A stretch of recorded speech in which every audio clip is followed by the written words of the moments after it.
Hey kids, it's time for Stevie GB's episode of Stevie Rocks. Okay, back in 1976 I was in college, and I was pretty much done with prog rock.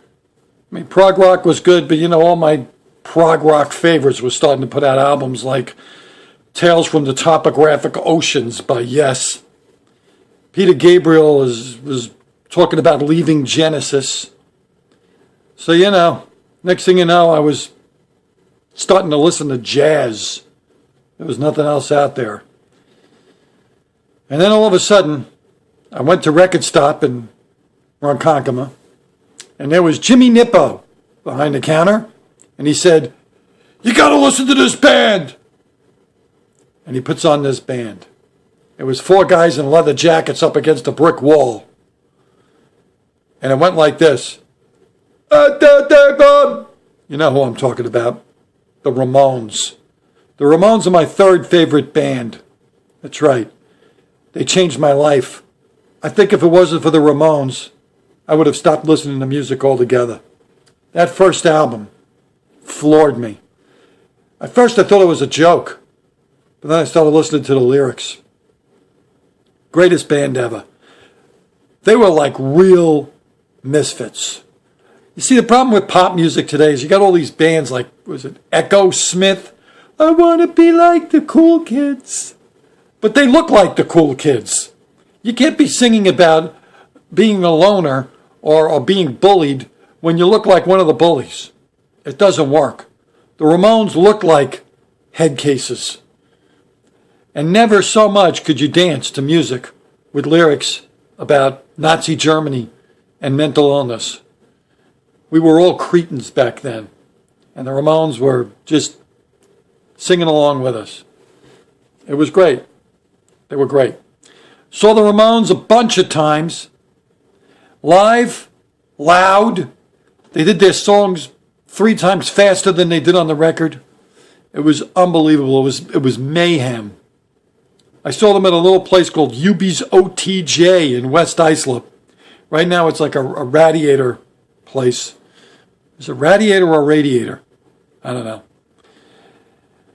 Place couldn't have been no more than, 20 by 20. It was small. And the Ramones cranked it up. I think I lost some of my hearing that day. Love them. One of my favorite bands of all time, Rocket to Russia, is a perfect album. Really, their first four albums were brilliant.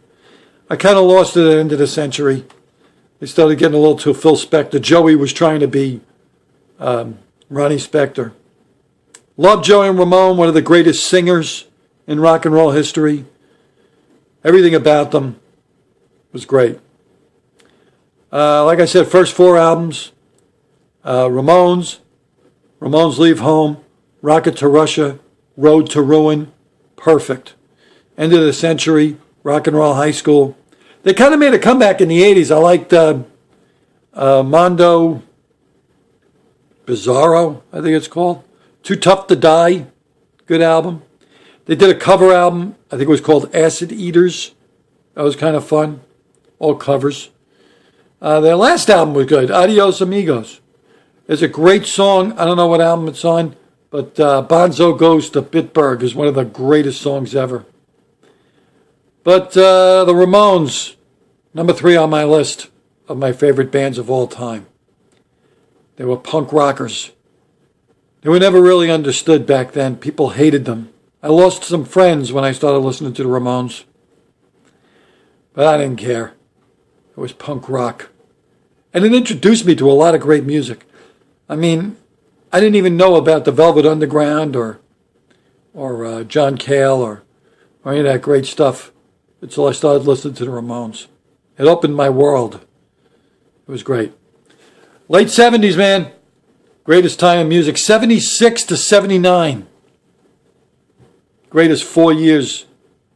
4 or 5 years, that's it. It all kind of crashed in 81. Get into that synthy stuff. Synthesized pop. Ramones!